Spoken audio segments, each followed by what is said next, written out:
ये छात्र छात्राओं, आज हम अपने बीए पार्ट सेकंड के दूसरे पेपर भारतीय संस्कृति के आधार के अंतर्गत साहित्य एवं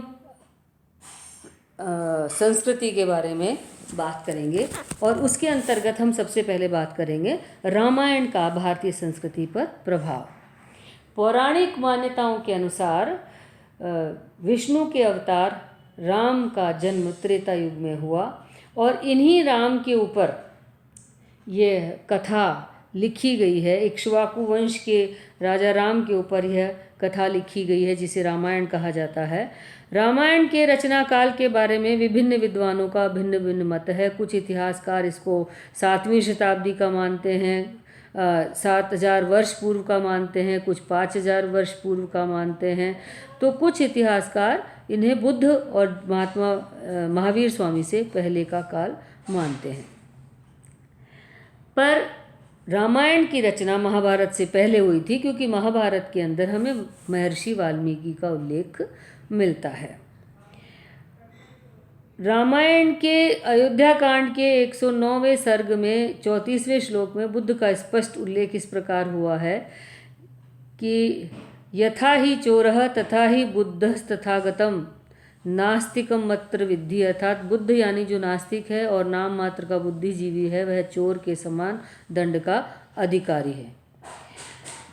हो सकता है कि यह जो श्लोक है वह रामायण में जोड़ा गया हो या शेपक के रूप में इसको लगाया गया हो।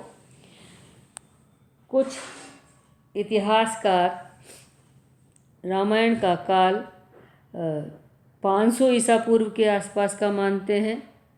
कुछ इतिहासकार इसे यूनानियों के समय का मानते हैं, क्योंकि इसमें यवन शब्द का प्रयोग किया गया है। बौद्ध ग्रंथों में हमें रामायण का प्रभाव दिखाई देता है। रामायण में के अयोध्या कांड में मिथिला और विशाला नामक 2 भिन्न नगरों का उल्लेख मिलता है, और ये दोनों ही नगर हमें बुद्ध के समय के मिलते हैं। इसलिए यह माना जा सकता है कि रामायण की रचना बुद्ध से पूर्व की हुई है। रामायण की रचना महर्षि वाल्मीकि के द्वारा की गई है। उन्होंने इस ग्रंथ का प्रथम लक्ष्य मानव के चरित्र का उच्चतम आदर्श प्रस्तुत करना रखा था। महर्षि वाल्मीकि को आदि कवि भी कहा जाता है और आर्य संस्कृति का प्रतिनिधि कवि भी माना जाता है। वाल्मीकि को भार्गव अर्थात भृगुवंश का माना जाता है, और आख्यानों के अनुसार यह माना जाता है कि वाल्मीकि का जन्म तो ब्राह्मणों में हुआ था, किंतु किरातों के साथ रहने के कारण वे डाकू हो गए थे और उनका नाम था रत्नाकर। और उनका प्रमुख कार्य था लोगों को लूटना और लोगों का वध कर देना, हत्या कर देना। आख्यान के अनुसार यह माना जाता है कि एक बार देवर्षि नारद जा रहे थे तो रत्नाकर ने उन्हें लूटने के लिए उनका मार्ग रोक लिया। नारद ऋषि ने कहा कि रत्नाकर, तुम जो ये कार्य करते हो उससे तुम पापों का संचय करते हो, और यह तुम क्यों करते हो? तो रत्नाकर ने कहा कि यह मैं अपने परिवार के जीविकोपार्जन के लिए करता हूँ। तो उन्होंने कहा, नारद ने कहा कि अगर तुम ये अपने परिवार के जीविकोपार्जन के लिए यह पाप कर्म करते हो, तो जो तुम्हें पाप मिल रहा है, जिसके तुम भागी बन रहे हो, क्या वो तुम्हारे पाप के सहभागी होंगे? यह पूछकर तुम आओ। तो वाल्मीकि ने कहा कि मुझे क्या पागल समझ रखा है, मैं घर जाऊंगा और तुम पीछे से भाग जाओगे। तो नारद ने कहा, तुम्हें मेरे यहाँ से जाने का भय है तो तुम एक काम करो, मुझे एक वृक्ष से बांध दो ताकि मैं यहाँ बंधा रहूँगा। तुम अपने घर में जाकर के अपने परिजनों से, परिवार के सदस्यों से यह पूछो कि जो मैं कार्य कर रहा हूँ उसके पाप में क्या वे भागीदार हैं। वाल्मीकि ने नारद को पेड़ से बांधा और अपने घर गया। सबसे पहले माता पिता से, फिर संतानों से, और फिर उसके बाद अपनी पत्नी से यह प्रश्न दोहराया कि मैं तुम लोगों के लिए इस प्रकार का कार्य कर रहा हूँ, तो क्या तुम लोग मेरे पाप में भागीदार हो? क्या तुम उस पाप को मेरे से बांटोगे? सभी परिजनों ने ये कहा कि हमारा भरण पोषण करना तुम्हारा कर्तव्य है। तुम वह भरण पोषण किस प्रकार से करते हो, किस तरह से करते हो, उसके लिए तुम क्या कार्य करते हो, उनसे तुम्हें पाप मिलता है या पुण्य मिलता है, उसके हम भागीदार नहीं हैं। अर्थात तुम जो भी पाप कर्म कर रहे हो उस पाप कर्म में हमारी कोई भी भागीदारी नहीं है। यह उत्तर सुनकर रत्नाकर के मन में वैराग्य उत्पन्न हो गया और वह पश्चाताप की अग्नि में जलता हुआ नारद के पास पहुंचा और नारद को खोलकर उसके चरणों में गिरकर उसने पूछा कि मैं अपने इन पाप कर्मों से किस प्रकार से मुक्त हो सकता हूँ। नारद ने उसे राम नाम जपने का उपदेश दिया और कहा कि ये जो राम है यही तुम्हारी नैया पार लगाएंगे। रत्नाकर क्योंकि पढ़ा नहीं था, अनपढ़ था, मूढ़ था, तो वह राम राम नहीं राम राम की जगह उसने मरा मरा बोलना शुरू किया और मरा मरा की पुनरावृत्ति यदि की जाए तो वह राम राम हो जाता है। वर्षों तक रत्नाकर ने तपस्या की और उस तपस्या के कारण उसके शरीर पर दीमक ने अपना घर बना लिया, जिसको वाल्मीकि कहा जाता है। उनकी इस घनघोर तपस्या से ब्रह्मा बहुत प्रसन्न हुए और उन्होंने उसे दर्शन देकर वाल्मीकि से बाहर निकलने का निर्देश दिया और कहा कि इस तपस्या के कारण तुम्हारा नया जन्म हुआ है, इसलिए तुम आज से वाल्मीकि के नाम से जाने जाओगे। कुछ ग्रंथों में उनका पूर्व का नाम च्वयन बताया है। स्कंद पुराण में उनका नाम अग्निशर्मन बताया गया है। ऋषि बन जाने के बाद वाल्मीकि ने आध्यात्मिक जीवन व्यतीत किया। उनके बहुत से शिष्य बने। ऋषि भारद्वाज भी उनके शिष्य थे। एक बार भारद्वाज के साथ नदी से स्नान करके लौट रहे थे तो एक शिकारी बहेलिये ने प्रेम आसक्त क्रौंच पक्षियों को बाण से शिकार किया, जिससे उसमें से एक पक्षी मर गया।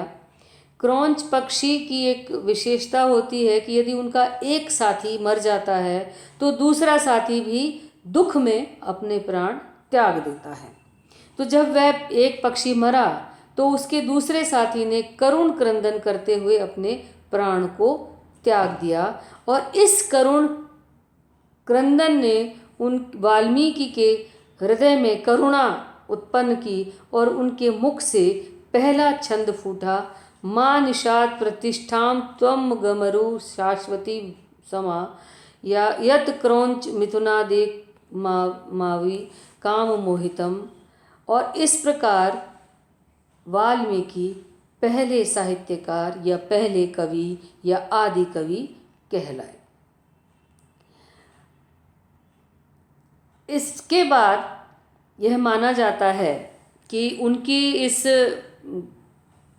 रचना से परमपिता ब्रह्मा प्रकट हुए और उन्होंने कहा कि तुमने ये श्राप तो दे दिया, लेकिन अब तुम दुखी मत हो। अब इस श्लोक से तुम्हारी कीर्ति बढ़ेगी। इसी छंद में, जिस छंद में तुमने ये बात बोली है, उसी छंद में तुम राम के चरित्र की रचना करो। और उस प्रकार ब्रह्मा के आदेश पर वाल्मीकि ने 24,000 श्लोकों से युक्त रामायण नामक महाकाव्य का सृजन किया। वाल्मीकि रामायण में आए एक उल्लेख के अनुसार एक बार तप एवं स्वाध्याय में मगन एवं भाषण कुशल नारद से वाल्मीकि ने प्रश्न किया कि इस संसार में ऐसा कौन महापुरुष है जो आचार विचार एवं पराक्रम में आदर्श माना जा सकता है। नारद ने उन्हें राम कथा का सार सुनाया। वाल्मीकि ने उसी कथा को श्लोकबद्ध कर रामायण की रचना की।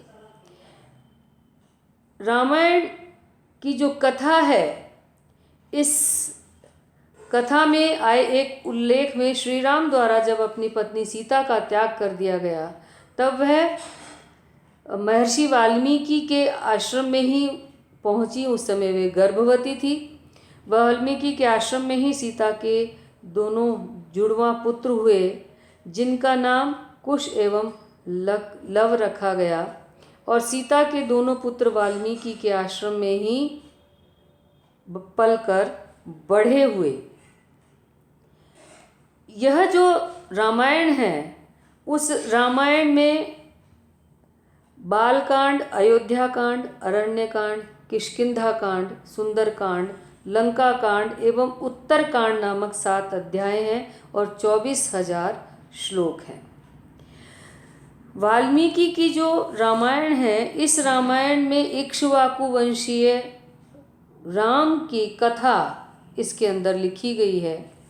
राम विष्णु के अवतार माने गए हैं और इस कथा में अयोध्या के इक्ष्वाकु वंशीय राजा दशरथ निसंतान थे। उनकी 3 पत्नियां थीं, कौशल्या, सुमित्रा और कैकेयी। बाद में साधना के बाद दशरथ की तीनों पत्नियों के 4 पुत्र हुए।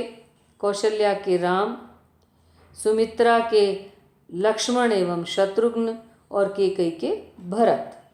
राम का विवाह विदेह के राजा जनक की पुत्री के साथ हुआ। दशरथ राम को अपना युवराज बना के, अपना शासन देकर अपने सांसारिक जीवन से मुक्त होकर वानप्रस्थ की ओर जाना चाहते थे, किंतु रानी कैकेयी ने राजा दशरथ से अपने पुराने 2 वर मांगे, जिसके अंतर्गत उन्होंने भरत को अयोध्या का शासक और राम को 14 वर्ष के वनवास का वर मांगा। और राम ने अपने पिता की मर्यादा, अपने पिता के वचनों का मान रखते हुए वन गमन को स्वीकार किया और राम अपनी पत्नी सीता और छोटे भाई के साथ में उन्होंने वन को गमन किया। अयोध्या छोड़ करके वे कुछ समय चित्रकूट रहे। राम के वियोग में दशरथ की मृत्यु हो गई। भरत ने अपने बड़े भाई को ही शासक के रूप में माना। वे राम और लक्ष्मण सीता को लेने के लिए वापस गए, किंतु राम ने कहा कि वे अपने पिता के वचनों का पालन करेंगे और 14 वर्ष वनवास में ही व्यतीत करेंगे, जिसके कारण भरत श्री राम की चरण पादुकाएं लेकर अयोध्या लौट आए। वहाँ से राम, लक्ष्मण और सीता चित्रकूट छोड़ करके गोदावरी के तट पर चले गए। वहाँ पंचवटी में पर्णकुटी बना कर रहने लगे। लंका के शासक रावण ने सीता का अपहरण कर लिया, जहाँ से वे उसे लंका ले गए। अब सीता की खोज करते करते राम लक्ष्मण किष्किंधा पहुँचे, जहाँ उन्हें राजा सुग्रीव, हनुमान और उनकी सेना की सहायता मिली। उस सेना की सहायता के साथ राम ने रावण के राज्य लंका पर आक्रमण किया और सीता को पुनः प्राप्त किया। सीता को वापस लेकर जब राम लक्ष्मण सहित लौटे तो 14 वर्ष की अवधि पूर्ण होने के बाद वे राम पर आए। राम अयोध्या वापस लौटे और उस दिवस को दीपावली के रूप में मनाया जाता है। और फिर राम का राज्याभिषेक हुआ। राम के राज्याभिषेक बनने के बाद, राजा के रूप में बैठने के बाद में एक दिन एक धोबी के द्वारा सीता को लेकर के एक संदेह व्यक्त किया गया। उस संदेह के कारण राम ने अपनी पत्नी का परित्याग कर दिया। सीता वाल्मीकि के आश्रम में रहने लगी, जहाँ पर उनके जुड़वा पुत्र हुए कुश एवं लव। वाल्मीकि ने यह रामायण लव और कुश को सुनाई। दोनों उसका पाठ किया करते थे। राम ने अश्वमेध यज्ञ करने के लिए अश्वमेध यज्ञ किया और एक घोड़ा छोड़ा, जिसे लव और कुश ने पकड़ लिया और वे अयोध्या पहुँचे। लव और कुश जिस प्रकार से रामायण का गायन करते थे, उससे ये पता लगा कि वे राम के ही पुत्र हैं। और इस तरीके से राम एवं उनके पुत्रों का पुनर्मिलन हुआ। वाल्मीकि सीता को लेकर पहुँचे। राम सीता को अपनाना चाहते थे, किंतु सीता ने पतिव्रत की धर्म की शपथ ली और भूमि में प्रवेश कर लिया। इस कथा के आधार पर रामायण लिखी हुई है और यह जो ग्रंथ है वह आर्य संस्कृति का प्रतिनिधित्व ग्रंथ माना जाता है। इस ग्रंथ की विशेषताओं के बारे में हम अपने अगले लेक्चर में बात करेंगे।